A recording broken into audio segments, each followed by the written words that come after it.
Oi, gente, então, tô gravando aqui rapidinho agora pra ter uma introdução no vídeo, porque antes eu tinha gravado 2 introduções pra começar tudo, né, mas eu apaguei. Então, eu fui quinta-feira na Bienal do Livro, pra ver a Kéfera.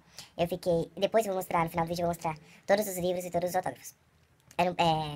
Quinta-feira eu fui ver a Kéfera, eu passei 5 horas na fila pra ficar tipo 10 segundos com ela, e na verdade ela nem autografou o livro, ela não autografou, é porque ela tinha autografado antes na casa dela, e nem foi ela que deu o livro pra gente, foi o pessoalzinho lá, então foi entregando o livro pra gente autografado.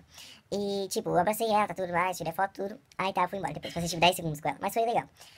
E ano passado, em outubro, eu fui na sessão de autógrafos de muito mais 5 minutos, e eu também peguei autógrafo, no final do vídeo eu vou mostrar pra vocês. Foi praticamente quase o dia inteiro, mas é porque foi mais demorado lá, porque foi no teatro, tudo, papapá. E no sábado, agora, hoje é segunda-feira, no sábado eu fui ver o Gusta e a Priscila Alcântara. E de surpresa tinha muitas senhas pra Maju, então eu decidi pegar a senha dela também. E eu tô gravando isso aqui rapidinho, porque tem um bom tempo que o canal tá sem vídeo.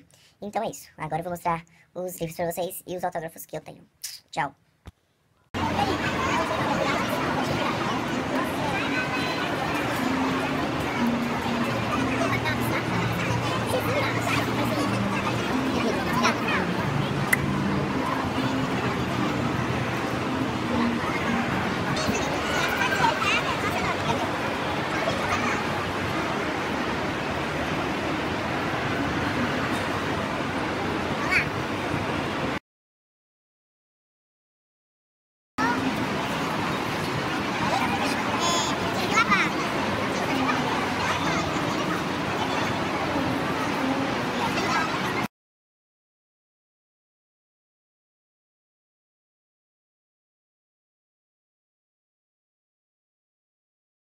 Eu vou mostrar em ordem, tá? Nos que eu fui pegando.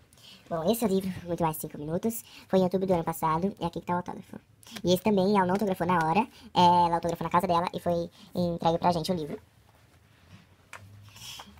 Tá gravando e agora, que foi quinta-feira agora. Esse aqui é o autógrafo. Isso foi carimbo que a gente podia carimbar na hora. E tinha outros, eu escolhi só esses dois mesmo. No sábado, o primeiro livro que eu peguei foi esse daqui, que era o Gusta, o Diário Secreto.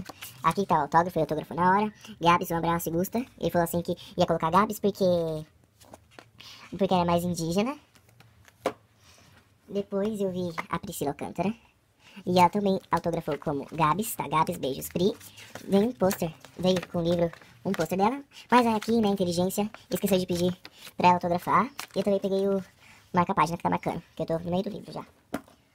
E o da Maju, que eu vou começar a ler ainda, que tá escrito Maju, um coraçãozinho, e a data. Eu tenho pra ler esse daqui, falta acabar esse. Eu também vou ler esse daqui, que os dois eu comprei no sábado. Esse aqui eu já li, e esse daqui eu também já li. Não se esquece de se inscrever no canal, comente se você gostou ou não. Comente aí temas de vídeos, porque eu realmente tô sem temas pra gravar vídeos. Compartilhe com seus amigos. E é isso, deixe seu like, se inscreva no canal e siga nas redes sociais que vai estar na descrição do vídeo. Tchau, fui!